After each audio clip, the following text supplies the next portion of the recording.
lànàbì fi kalẹ̀ pé ká máa lò ní practice tatbiqiyan lọ wo láìfò olùkọ́ àgbà.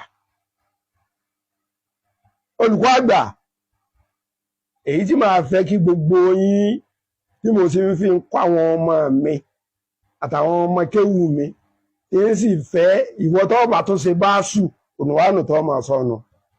Awwalu man assasa imbratoriyatan sunniyatan mutakamila fi biladi Yorùbá ba'da Ali Fodi rahimahumullah.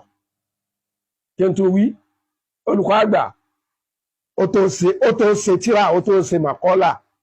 Awwalu man assasa imbratoriyatan sunniyatan fi bilad sunniyatan mutakamilatan fi biladi Yorùbá ba'da Ali Fodi rahimahumullah.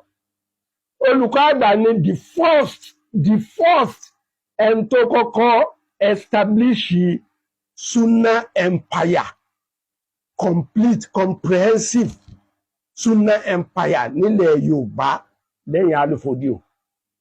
Ẹ̀yin náà mọ̀ bí n ṣe máa ń kí àfáà mi o, mi ẹ ṣàbòsí o. Al-Mujaddidul Akbar li Gharb